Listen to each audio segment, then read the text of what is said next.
How many of you remember this man? Good morning in Nigeria.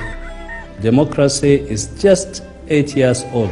Our nation has changed for the better, but there is much left to do. Nigeria needs a leader who will work to solve Nigeria's problems and create a fairer, more economically vibrant nation. Umaru Yar'Adua is a leader with a plan to address Nigeria's most urgent concerns.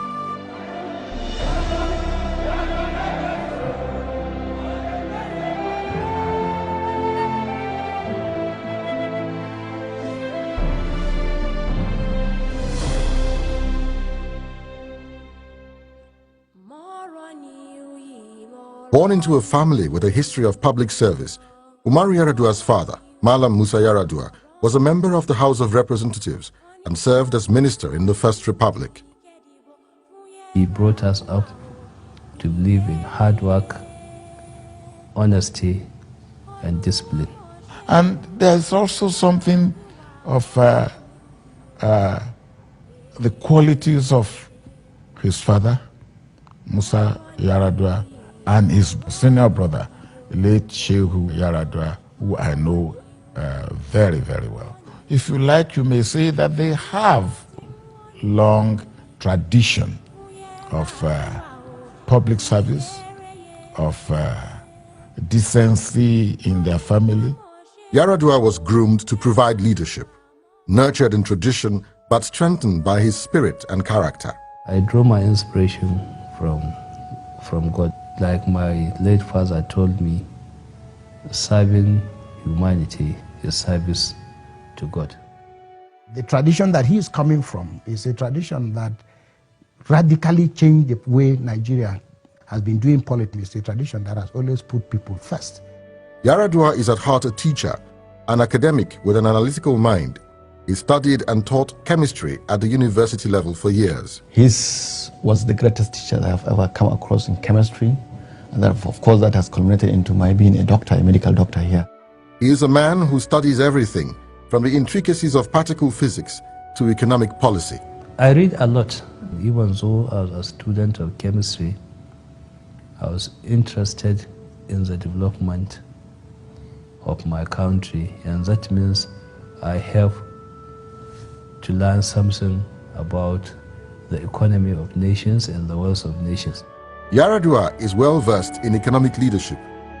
There is no greater testament to his capacity to be president than his record of achievement as governor of Katsina State. This is a governor that inherited a state treasury with a negative balance of over 580 million.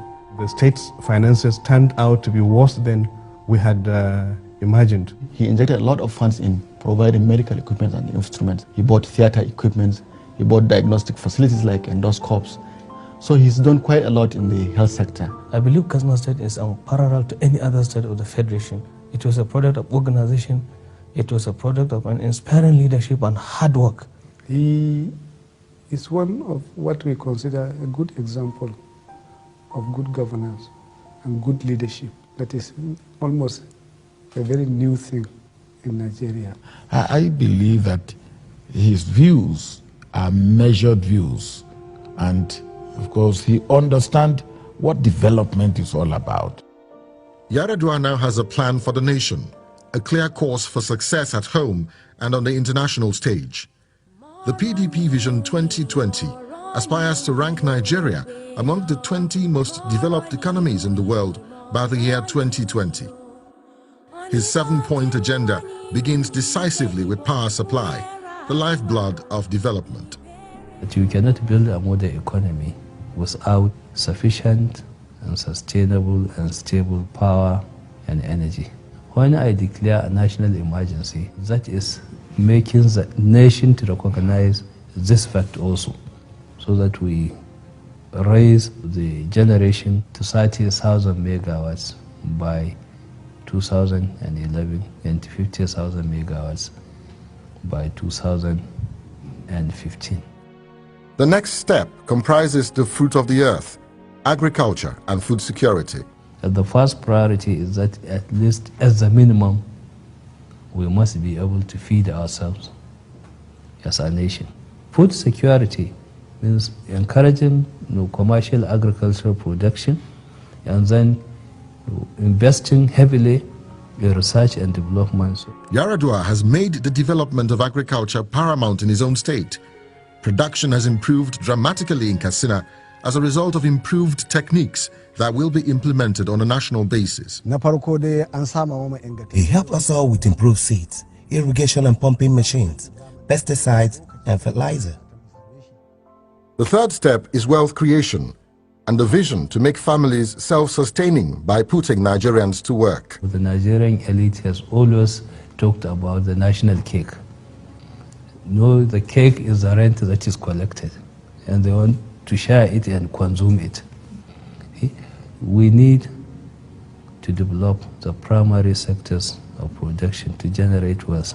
Any incoming president, I'm sure, will want to work with all the sectors in the economy, particularly banking, finance, business, so that we will all pull together our energies, our capabilities, and produce a better climate, infrastructure, you name it, for the average Nigerian. The fight against corruption is an integral part of wealth creation. Corruption is the reason why we have bad image, bad reputation, and that nobody wants to do business with us. We have to address it, we have to change. And there is no society that can prosper and progress when disrespectful law and order is being condoned and celebrated. Adua is known for his honesty and transparency. He is the only public officer who, at the time when he was elected, declared his own assets and made it public. In a society like ours, where the government is the major earner and spender of revenue, it takes courage for a political leader to apply resources in the appropriate direction.